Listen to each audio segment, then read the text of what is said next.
ಭಾರತ ಮತ್ತು ಇರಾನ್ ಇದು ಇವತ್ತಿನ ರಾಜಕೀಯ ಕಥೆ ಅಲ್ಲ.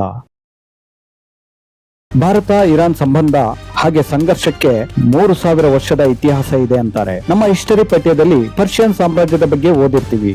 ಆ ಪರ್ಷಿಯನ್ ಸಾಮ್ರಾಜ್ಯ ಮತ್ಯಾವುದೂ ಅಲ್ಲ, ಇದೇ ಇರಾನ್.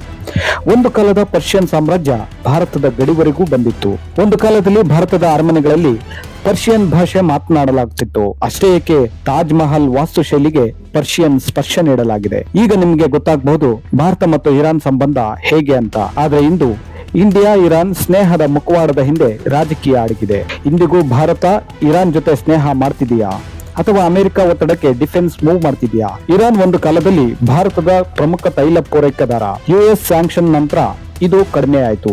ಆದ್ರೂ ಭಾರತ ಅಮೆರಿಕವನ್ನ ಬಿಡಲ್ಲ, ಇರಾನ್ ಅನ್ನು ಕಳೆದುಕೊಳ್ಳಲ್ಲ. ಏಕೆಂದ್ರೆ ಚೀನಾ Pakistan economic corridor Gwadar port ಭಾರತಕ್ಕೆ ಬಹುದೊಡ್ಡ ಸವಾಲಾಗಿತ್ತು. ಇದಕ್ಕೆ ಭಾರತದ ಕೌಂಟರ್ ಮೂವ್ ಚಬಹಾರ್ ಬಂದರು ಕೇವಲ ಬಂದರು ಅಲ್ಲ, ಇದು ಪಾಕಿಸ್ತಾನಕ್ಕೆ ಸಡ್ಡು ಹೊಡೆದು ನಿರ್ಮಿಸಿದ ಬದಲಿ ಮಾರ್ಗ. ಭಾರತ ಇಲ್ಲಿ ಹೂಡಿಕೆ ಮಾಡಿದೆ. ಇದರಿಂದ ಪಾಕಿಸ್ತಾನವನ್ನ ಬಿಟ್ಟು ಅಫ್ಘಾನಿಸ್ತಾನ ಮತ್ತು ಮಧ್ಯ ಏಷ್ಯಾಕ್ಕೆ ನೇರವಾಗಿ ನಮ್ಮ ಮಾರುಕಟ್ಟೆ ವಿಸ್ತರಣೆ ಮಾಡುವ ಗುರಿ ಇದಾಗಿತ್ತು. ಹೀಗಾಗಿ ಇದು ಕೇವಲ ಬಂದರು ಅಲ್ಲ, ಇದು ಜಿಯೋ ಪಾಲಿಟಿಕಲ್ ಚೆಸ್ ಮೂವ್. ಚೀನಾದ ಗ್ವಾದರ್ ಬಂದರಿಗೆ ಇದು ಪ್ರತಿಸ್ಪರ್ಧೆ ಮಾಡ್ತಿದೆ. ಮಧ್ಯ ಏಷ್ಯಾದಲ್ಲಿ ಭಾರತದ ಮಾರುಕಟ್ಟೆ ದೊಡ್ಡದಾಗಿ ಬೆಳೆಯುತ್ತಿದೆ. ಹಾಗಂತ ಇದು ಭಾವನಾತ್ಮಕ ಸ್ನೇಹ ಅಲ್ಲ, ಇದು ವ್ಯಾವಹಾರಿಕ ಅವಶ್ಯಕತೆಯ ಭಾಗ ಅಷ್ಟೇ. ಇತಿಹಾಸಕ್ಕಿಂತ ಮುಖ್ಯ ಪೊಲಿಟಿಕಲ್ ಇಂಟ್ರೆಸ್ಟ್. ಇರಾನ್ಗೆ ಭಾರತ ಬೇಕು, ಭಾರತಕ್ಕೆ ಇರಾನ್ ಬೇಕು. ಆದ್ರೆ ಇಬ್ಬರಿಗೂ ಮುಖ್ಯವಾದದ್ದು ತಮ್ಮ ತಮ್ಮ ಲಾಭ ಅಷ್ಟೇ. ಇವತ್ತು ಭಾರತ ಅಮೆರಿಕ ಜೊತೆಗೂ ಉತ್ತಮ ಸ್ನೇಹ ಹೊಂದಿದೆ. ಅದಕ್ಕಾಗಿ ಅಮೆರಿಕ, ಇಸ್ರೇಲ್, ಇರಾನ್ ಎಲ್ಲರ ಜೊತೆ ಭಾರತ ಬಾಂಧವ್ಯ ಹೊಂದಿದೆ. ಇದು ನಾನ್ ಅಲೈನ್ಮೆಂಟ್ 2.0. ಆದ್ರೆ ಭವಿಷ್ಯದಲ್ಲಿ ಮತ್ತೆ ಇರಾನ್ ನಿಂದ ತೈಲ ಆಮದು ಹೆಚ್ಚಾಗುವ ಸಾಧ್ಯತೆ ಇದೆಯಾ? ಕಮೆಂಟ್ ಮಾಡಿ. ಆದ್ರೆ ಇರಾನ್ ಜೊತೆಗಿನ ಮೈತ್ರಿ ನಿಜವಾದ ಸ್ನೇಹನ? 7ನೇ ಶತಮಾನಕ್ಕೂ ಮುಂಚೆ ಇರಾನ್ ದೇಶ ಪರ್ಷಿಯಾ ಎಂದೇ ಕರೆಯಲ್ಪಡ್ತಿತ್ತು. ಸೈರಸ್ ದಿ ಗ್ರೇಟ್ ಸ್ಥಾಪಿಸಿದ ಎಂಪೈರ್ ವಿಶ್ವದ ಮೊದಲ ಸಾಮ್ರಾಜ್ಯಗಳಲ್ಲಿ ಒಂದು. ಈ ಸಾಮ್ರಾಜ್ಯ ಭಾರತದ ಉತ್ತರ ಹಾಗೂ ಪಶ್ಚಿಮ ಗಡಿವರೆಗೂ ವಿಸ್ತರಿಸಿತ್ತು. ಸಂಸ್ಕೃತ ಮತ್ತು ಪರ್ಷಿಯನ್ ಭಾಷೆಗಳು ಇಂಡೋ ಇರಾನಿಯನ್ ಮೂಲದಿಂದ ಬಂದಿವೆ.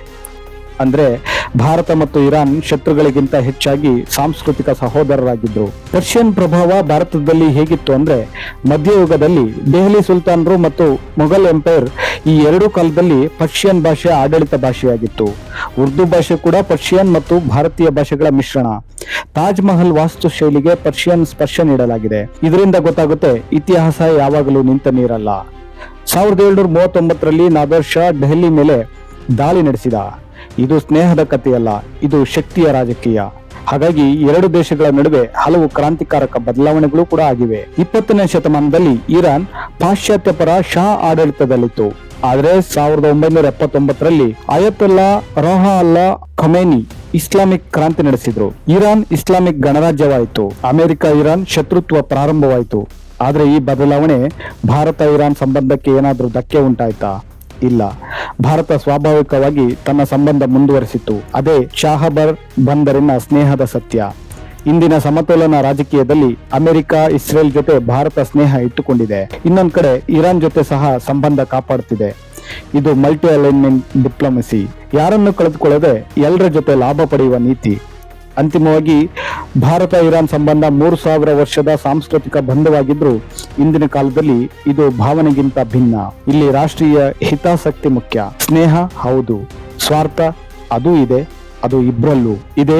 ಜಿಯೋ ಪಾಲಿಟಿಕಲ್ ಸತ್ಯ. ನಿಮಗೆ ಏನನ್ಸುತ್ತೆ? ಭಾರತ ಇರಾನ್ ಜೊತೆ ಇನ್ನಷ್ಟು ಹತ್ತಿರವಾಗಬೇಕಾ ಅಥವಾ ಅಮೆರಿಕ ಕಡೆ ಹೆಚ್ಚು ಒಲವು ತೋರ್ಬೇಕಾ? ಕಮೆಂಟ್ ನಲ್ಲಿ ನಿಮ್ಮ ಅಭಿಪ್ರಾಯ ತಿಳಿಸಿ. Thank you.